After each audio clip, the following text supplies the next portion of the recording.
Hi, it's Dwyer, gamblersadvisory.com, dwyerboxingnews.com. Remember, the opinion you should follow should be your own. Just consider this video to be a second opinion from a complete stranger online. First, some post-fight thoughts on Vic Darchinyan's victory over Luis Del Valle. Let me do a mea culpa. I thought Vic Darchinyan was going to get his you-know-what kicked by the youngster, the lesser-known, younger Del Valle. Instead, Darchinyan, who has one of the biggest punches in boxing, right? You don't come back from a Darchinyan left hand. Darchinyan comes out, he's a southpaw, shoots a jab, literally outboxes Del Valle, then comes in with power shots and was accurate with the power, both up top and to the body. Darchinyan also, unlike most sluggers, actually fought portions of this fight on his back foot. And it was clear that his awkwardness was simply too much for Del Valle. So let me just say, Vic, I don't apologize all the time. I'm apologizing to you because, quite frankly, you fought a much better fight than I thought you were going to fight.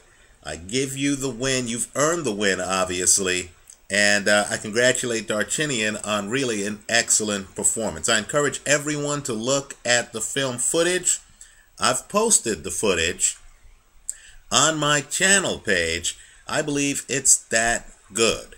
You have a guy who, quite frankly, is better than he showed in Del Valle, completely unprepared at the angles, doesn't know what to expect from Darchinyan. He can't read Darchinyan's feints. He's having a problem with Darchinyan's southpaw stance, and while he's trying to figure it out, in the first 3 rounds, I just want you to focus on Vic Darchinyan's jab.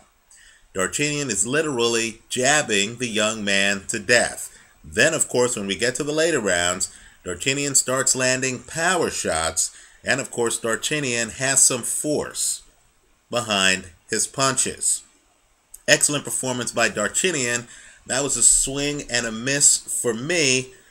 Darchinyan's been saying he hasn't been getting enough respect from critics. I'll plead guilty.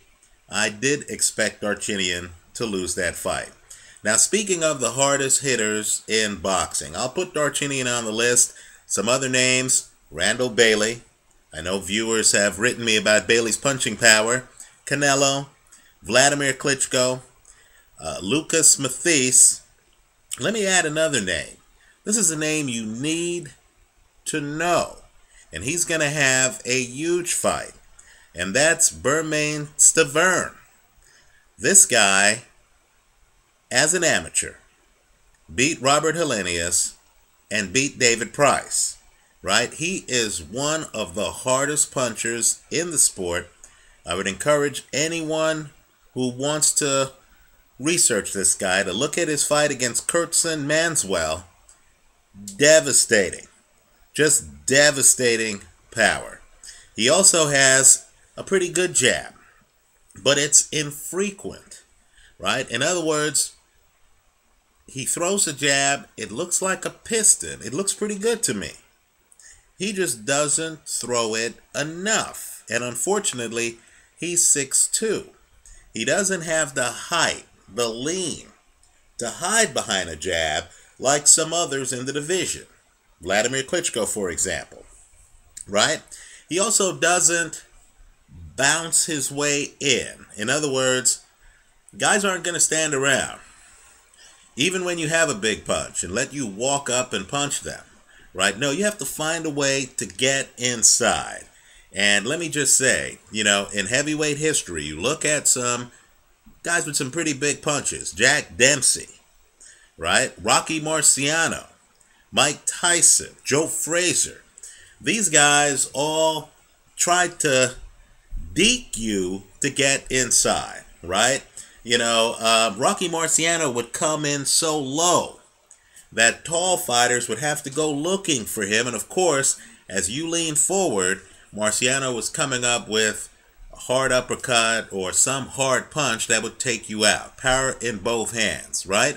Joe Frazier would set up a left hook where he's bobbing and weaving, then suddenly the left hook's there and it's on your jaw and Joe Frazier's inside and you've got a whole lot of problems. Unfortunately, Bermane Stiverne just kind of comes in, shoots a jab, and waits for openings. He doesn't create openings, right? It's a little bit different than Mike Tyson coming in, you know, moving side to side. You're watching him suddenly, like Joe Frazier, Mike Tyson's inside, and you've got a lot to deal with, right? Stiverne is so confident in his punching power, he's just standing around waiting for an opening, waiting to unload, right? Now let's talk about his opponent, Chris Arreola, right? This is a huge fight. When Arreola is active, Arreola will throw 70 to 80 punches around. Almost unheard of in the heavyweight division today, right? When his opponent is moving, like Tomas Ademic moved, even in that fight, Arreola is throwing 40 punches around, right? Here's the problem with Chris Arreola. He's a fighter. He's not a technician. He has the hand speed. He has very fast hands, right? But his interpretation of the sport, how he's wired, is just very different than, let's say, how Juan Manuel Marquez sees the sport, right? Marquez will have a tight defense, will be hitting you with a jab. You're going to have to figure out how to get inside. You're going to have to figure out how to crack the puzzle, right? With Chris Arreola, even though he has fast hands, he doesn't really have a construct where he's turned sideways, like let's say Vladimir Klitschko, and he's keeping you off with the jab. No, he's a fighter. So he comes in, and even when he jabs you, he can't help himself. He's going to jump in, and he's going to start throwing a lot of punches. And while that's great, while he's more of a fighter than a technician, while that's great, understand that when you're inside high volume throwing punches, you're leaving yourself open for counter punches, right? And whereas that might not matter too much, you know, if you're fighting a guy in the 120s or 130s, when you're up at heavyweight, where there's less margin for error, where if you slip up and a Vladimir Klitschko, a David Haye, another guy who belongs on this hardest punches in the sport list, a David Haye, if these guys get one good shot on you, that could be it. Well, let me just say, Bermane Stiverne hits as hard, in my opinion, as anybody on this hardest punch list. He can't match Arreola in volume, but if he can just land once, right? If he can just turn over a right hand on Chris Arreola, I don't think Arreola recovers. Now, if you look back through Arreola's past, you're going to see some fights where he got decked. Travis Walker, I encourage everyone to take a look at that fight. Right now, Arreola's the kind of guy who can get in shootouts, get shot, and still win the shootout, right? He'll get off the canvas to win a shootout, right? I'll give him credit on that. But the point is, even in fights like his one-round knockout of Eric Molina, he's in trouble in that first round. He actually gets rocked in the first round. Travis Walker, he's on the canvas. Molina, he's almost on the canvas. He's certainly dazed, right? Well, my point is, Bermane Stiverne hits harder than both of those guys. You know, as I said before, look at the Manswell knockout, right? I mean, when the referee lets that fight continue, that's one of the few fights where I actually feared for the opponent's life, right? As it was, the way Manswell gets finished, you understand he's finished, right? You know, that fight's not going to continue. If Bermane Stiverne gets in the kind of punch that Arreola has been getting hit with in his other fights, anything can happen here. So I'm just here to say, Bermane Stiverne is a live underdog. The way I'd play this fight would be Arreola to win, straddled against Stiverne by KO. In fact, I'll even go further. You know, I don't see how this fight goes the distance. You know, depending on the odds. If you don't get great odds on Arreola to win, then I would just straddle this as Arreola by knockout, straddle against Stiverne by knockout. Stiverne's not going to beat Arreola by decision. But this is a guy who has a puncher's chance against anybody in boxing, right? His main problem to me seems to be that he's not completely efficient. In other words, you know, you see a fighter with his jab, and it's a great jab.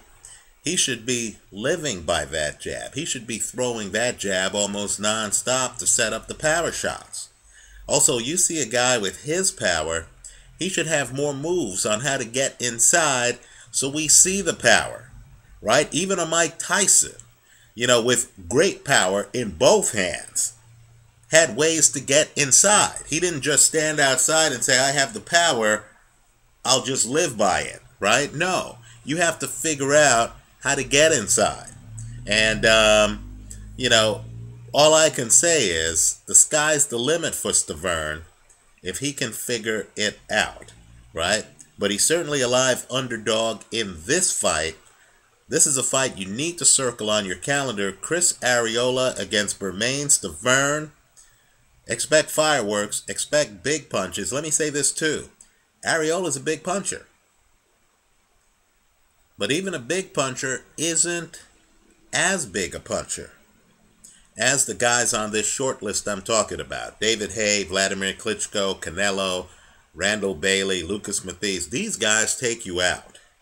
Okay, you know, you can tell the difference between Arreola level power, where a guy goes down and he's able to actually look at the referee and shake his head and say, how did I get caught? And then get back up. As opposed to, let's say, guys who go down when they're hit by Bermane Stiverne. I mean, I'm talking about, you wonder if these guys know what building they're in. Okay, so don't sleep on this guy. Just know he started late in the sport. Don't hold his age against him. I believe he's 33 years old. Just understand that this guy won bronze and silver as an amateur, right? Not in the Olympics, but in other amateur events. He's beaten Hellenius and Price. He hits harder, quite frankly, in my opinion, than most in boxing. In fact, I would say Hellenius is a pretty hard hitter. Maybe Hellenius belongs on this list too. But certainly Bermane Stiverne does. No question about it. This is a fight to watch. Let me know what you think. Leave your comments for me here online. Visit us at gamblersadvisory.com. Thanks for watching.